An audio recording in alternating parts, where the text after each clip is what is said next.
Hi hello എല്ലാവർക്കും ഏറ്റവും പുതിയ മൂവി റിവ്യൂയിലേക്ക് സ്വാഗതം. നമ്മൾ റിവ്യൂ ചെയ്യാൻ വേണ്ടി പോകുന്നത് വേറെ ഒന്നല്ല, ഒരു പരം സുന്ദരി എന്ന് പറയുന്ന ഹിന്ദി മൂവിയെക്കുറിച്ച് റിവ്യൂ ചെയ്യാൻ വേണ്ടി പോകുന്നത് നമ്മുടെ ഈ ഓണനാളുകൾ റിലീസ് ചെയ്ത ചിത്രമായിരുന്നു. മറ്റൊരു അപരാധം പിടിച്ചില്ലെങ്കിൽ പരമ ബോറെന്ന് തോന്നിപ്പിക്കുന്ന തരത്തിലാണ് പരം സുന്ദരി നമ്മുടെ മുമ്പിലേക്ക് എത്തിയത്. ഇതിൽ പ്രധാനമായും കാസ്റ്റിംഗ് നോക്കി കഴിഞ്ഞാൽ സിദ്ധാർത്ഥ് മൽഹോത്ര, ജാൻവി കപൂർ തുടങ്ങിയ പ്രധാനമായും കാസ്റ്റിംഗായി വന്നിട്ടുണ്ട്. പിന്നെ മലയാളത്തിൽ നിന്നും നമ്മുടെ രഞ്ജി പണിക്കർ, അതുപോലെ തന്നെ ജയഹലെ, അതിൽ നായകയുടെ ചേട്ടനായി വന്നിട്ടുള്ള വ്യക്തി, ഇതിൻ്റെ പേരറിയില്ല. അതുപോലെ തന്നെ പൊന്മാനിലൊക്കെ ഉണ്ട്, ആ വ്യക്തിയുടെ പേരറിയില്ല. അയാളും ഒരു ചെറിയ റോൾ ചെയ്യുന്നുണ്ട്. ബാക്കിയൊക്കെ ഹിന്ദി താരങ്ങൾ തന്നെയാണ് പ്രധാനമായിട്ടും ഇതിൽ വന്നിട്ടുള്ളത്. ഇതിൻ്റെ സ്റ്റോറി നോക്കുക വെച്ചെങ്കിൽ എന്താ പറയുക, കേരളം അതുപോലെ തന്നെ മുംബൈ തോന്നുന്നു, അവിടെയും നടക്കുന്ന ഒരു കഥയായിട്ടാണ് ബന്ധപ്പെട്ടിട്ടാണ് നടക്കുന്നത്. വൻ ബിസിനസ്മാനായിട്ടുള്ള ഒരു ചെറുപ്പക്കാരൻ, അതായത് ഫിറ്റ്നസ്സിനൊക്കെ ശ്രദ്ധിക്കുന്ന ചെറുപ്പക്കാരൻ, അടിച്ചുപൊളി ലൈഫൊക്കെ ആയിട്ട് മുന്നോട്ട് പോകുന്ന ഒരു വ്യക്തി. അങ്ങനെ എനിക്ക് അവൻ അച്ഛൻ പറയുകയാണ്, നീ നാട്ടിലോട്ട് പോകണം അല്ലെങ്കിൽ കേരളത്തോട്ട് പോകുമെന്ന് പറയുന്നു. പിന്നെ കേരളത്തിൽ എത്തിയിട്ട് ഒരു പെൺകുട്ടിയെ പരിചയപ്പെടുന്നു. അവളുടെ പേരാണ് സുന്ദരി. പരം എന്ന് പറയുന്നതിൽ നായകൻ്റെ പേരാണ്, വെറും ഒരു പഴം കുട്ടി. അപ്പോൾ നായകൻ്റെ പേരാണ്. അപ്പോൾ രണ്ടുപേരും പരിചയപ്പെടുന്നു. പിന്നെ അവർക്കിടയിൽ നടക്കുന്ന പ്രശ്നങ്ങളും ഒക്കെയായിട്ട് മുന്നോട്ട് പോയിട്ടുള്ളത്. അവിടെ ഫുൾ ഫൺ മോഡിലാണ് എത്തിയത്. പക്ഷേ നോട്ട് ഫൺ എന്നാണ് എനിക്ക് തോന്നുന്നത്. കാരണം ഗംഭീരമായിട്ടുള്ള ഒരു വെറുപ്പിക്കൽ തന്നെയാണ് നായകൻ്റെ വെറുപ്പിക്കൽ. അതായത് സ്റ്റാർട്ടിങ് തന്നെ നായകൻ ഫിറ്റ്നസ് കാണിക്കുന്നു, ഇപ്പോൾ തന്നെ ബോഡി ബിൽഡപ്പ് കാണിക്കുന്നു. അങ്ങനെ നടന്ന് കൊണ്ടുപോകുന്നു. ചിത്രം ഏകദേശം 20 മിനിറ്റിൻ്റെ അടുത്തെത്തുമ്പോൾ നമ്മുടെ കഥാനായിക കയറി വരികയാണ്. കഥാനായിക വായ തുറക്കുന്നതും പടത്തിൻ്റെ ഏകദേശം ലെവൽ മനസ്സിലായി. കൈവിട്ടു പോകുന്ന ഒരവസ്ഥയിലായിട്ട് പടം മുന്നോട്ട് പോകുന്നുണ്ട്. മലയാളിയായിട്ടാണ് വന്നിട്ടുള്ളത്. പ്രധാന ലൊക്കേഷൻ ആലപ്പുഴയാണ്. ഇതിൽ ആലപ്പുഴ കുട്ടനാടൻ തോന്നുന്നു. അവിടുത്തെ ഒരു മന കാണിക്കുന്നുണ്ട്. അവിടെ താമസക്കാരനായിട്ടാണ് വന്നിട്ടുള്ളത്. ഒരു ആയുർവേദ പരിപാടിയും കാര്യങ്ങളൊക്കെ ആയിട്ട് ഇവിടെ നായികയെ പരിചയപ്പെടുന്നു. നായിക മലയാളം പറയുന്നത് കേൾക്കുമ്പോൾ എൻ്റെ പൊന്നളിയ എന്തുവാടെയെന്ന് തോന്നിപ്പോകുന്ന തരത്തിലാണ് നായികയുടെ പ്രകടനം ഇതിൽ കാഴ്ചവെച്ചിട്ടുള്ളത്. ഓൾറെഡി അവർ ഹിന്ദി പറയുമ്പോൾ തന്നെ ഗംഭീരമായിട്ട് വെറുപ്പിക്കൽ തന്നെയാണ്. വിരലെണ്ണാവുന്ന ചിത്രത്തിൽ മാത്രമാണ് അത്യാവശ്യം കൊള്ളാമെന്ന് തോന്നിക്കുന്ന തരത്തിൽ ഉണ്ടായിട്ടുള്ളൂ. ബാക്കിയൊക്കെ വെറും അപരാധ കഥകൾ തന്നെയാണ്. തീർച്ചയായിട്ടും തൊള്ള തുറന്നോട് കൂടിയിട്ട് തന്നെ മനസ്സിലായ ഏകദേശം ലെവൽ എന്താണ്. മലയാളം ഇടയ്ക്ക് തമിഴ് വരും, ഇടയ്ക്ക് ഹിന്ദി വരും. മലയാളി പെൺകുട്ടിയാണ് വന്നിട്ടുള്ളത്. എന്താ ചേട്ടാ എന്നൊക്കെ ചോദിക്കുന്നുണ്ട്. നല്ല കത്തിക്ക് പറഞ്ഞിട്ടുണ്ട്. അതുപോലെ നായകൻ ഇതിൽ മലയാളം പറയുന്നുണ്ട്. അപ്പോൾ അങ്ങനെ മുന്നോട്ട് പോകുന്ന ഇടയ്ക്ക് നമ്മുടെ രഞ്ജി പണിക്കർ വരുന്നുണ്ട്. എന്തൊരു പണിക്കർ, മാലത്ത് പണിക്കരോ എന്താണെന്ന് തോന്നുന്നു ഇതിൽ പേരായിട്ട് വന്നിട്ടുള്ള വ്യക്തി. ഒരു ബുള്ളറ്റിന് മുകളിൽ വരുന്നു. നമ്മുടെ നായകനെ വീക്ഷണപ്പെടുത്തും. കളരി ഒരിക്കലൊക്കെയാണെന്നാണ് പറയപ്പെടുന്നത്.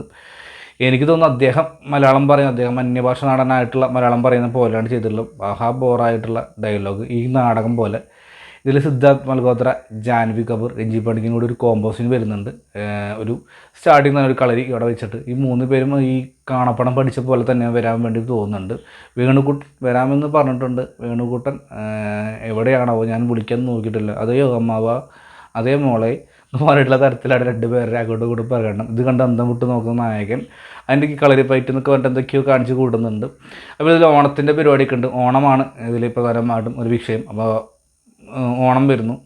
അപ്പോൾ അങ്ങനെ ഓണം വരുന്ന സമയത്തിട്ടുള്ള അതിൻ്റെ ഇടയ്ക്ക് വേറൊരു കഥാപാത്രം കയറി വരുന്നുണ്ട്. അപ്പോൾ അത് സംഭവിക്കുന്ന കാര്യങ്ങളൊക്കെയാണ് കൊടുത്തു വെച്ചിട്ടുള്ളത്. കാരണം പ്രത്യേകിച്ച് ഇതിലൊന്നും പറയാനോ കാര്യങ്ങളൊന്നുമില്ല. ഇടയ്ക്ക് വരുന്നൊരു പാട്ടുകൾ കൊള്ളാൻ വരുന്നു. പിന്നെ വിഷ്വൽ സൈഡ് എടുത്ത് പറയണം. നല്ല വിഷ്വൽ സൈഡ് തന്നെയാണ്. ഓരോ ഭാഗങ്ങളൊക്കെ ആണെങ്കിലും ഫ്രെയിംസ് എനിക്ക് തോന്നുന്നു അവരുടെ നാട്ടിലാണെങ്കിലും അതുപോലെ തന്നെ നമ്മുടെ ആലപ്പുഴയാണല്ലോ, പറയാലോ. അപ്പോൾ വിഷ്വൽസിൻ്റെ കാര്യത്തിൽ യാതൊരു കുറവുണ്ടാവില്ല. ഇതിലൊരു എനിക്ക് തോന്നുന്നു നല്ലൊരു വിഷ്വൽസ് ആയിട്ട് വന്നിട്ടുള്ള രണ്ടുപേരും ഒരു പാറപ്പുറത്ത് വെള്ളച്ചാട്ടനോട് സംസാരിക്കുന്ന സീനൊക്കെ ഉണ്ട്. അത് ലോക്കൽ ലെവൽ തന്നെയായിട്ടാണ് എനിക്ക് എങ്ങനെയാണ് തോന്നിയത്. ഒരു ആനയ്ക്ക് വന്നിട്ടുള്ള സീൻസാണ്, ഒരു ഉൾപ്രദേശം തോന്നുന്നുണ്ട്. അത് അത്യാവശ്യം നല്ല രസമായിട്ട് ബാലൻസ് സ്കോർ കൊള്ളാൻ ഇവരെ പാട്ടുകളും ഒരു ഓക്കെ ലെവൽ തന്നെ പാട്ടുകളായിട്ടാണ് പോയിട്ടുള്ളത്. ബാക്കിയെല്ലാം നോക്കി ഗംഭീരമായിട്ടുള്ളൊരു വീക്ക് തന്നെയാണ്. ഇതിൻ്റെ പടമൊക്കെ എങ്ങനെയാണ് അവസാനിപ്പിച്ച് വെച്ച് കഴിഞ്ഞാൽ ആർക്കറിയാമെന്നുള്ള ഒരു ചോദ്യമാണ്. നമ്മൾ മലയാളത്തിൽ കണ്ടിട്ടുള്ള പല ചിത്രങ്ങളും മിക്സഡ് ആക്കിയിട്ടൊക്കെ പോകുന്നു. ABCD, അതുപോലെ തന്നെ എന്താ പറയുക 2 കൺട്രീസ്, ചില സീൻസൊക്കെയാണ് ഞാൻ പറഞ്ഞത്. മൊത്തമായിട്ടില്ല, ചില ഭാഗങ്ങളൊക്കെ അങ്ങോട്ട് കൊണ്ട് തിരിച്ച് മറിച്ചിട്ട് കഴിഞ്ഞാൽ ഏകദേശം സെയിം തന്നെയായിരിക്കും ഇതിൻ്റെ കഥയൊക്കെ മുന്നോട്ട് പോകുന്നത്. അതുപോലെ തന്നെ മരുമകളെ ആദ്യമായി കാണുന്ന ഒരു അമ്മായിച്ചൻ്റെ എക്സ്പ്രഷനൊക്കെ ഇതിലിട്ട് കാണിക്കുന്നുണ്ട്.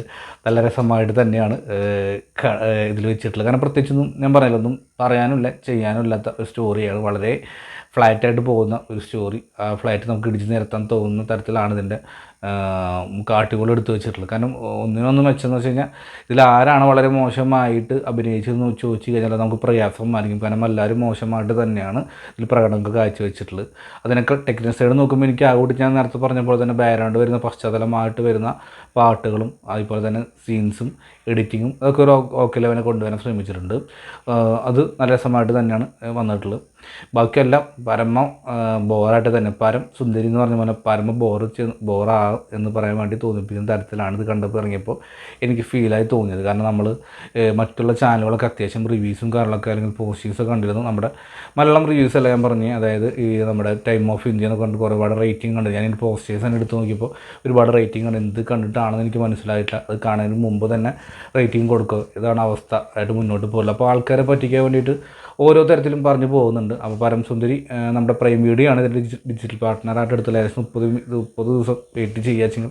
തീർച്ചയായിട്ടും നിങ്ങൾക്ക് OTT ആയി തന്നെ വരുമ്പോൾ കാണാം. കാരണം ആ പൈസ ലാഭിക്കാം. അതാണ് എൻ്റെ അഭിപ്രായം കൊണ്ട് എനിക്ക് തോന്നുന്നത്. കാരണം നമ്മൾ പൈസ പോയത് കൊണ്ട് പൈസ പോവാതിരിക്കാനുള്ള ഒരു ടിപ്പാണ് ഞാൻ പറഞ്ഞു തന്നത്. ഈ ബാക്കിയൊക്കെ നിങ്ങളുടെ ഇഷ്ടമാണ്. അപ്പോൾ പരം സുന്ദരിയെക്കുറിച്ച് എനിക്ക് എത്രയും പറയുള്ളൂ. പരം ബോറ്. ബായ്.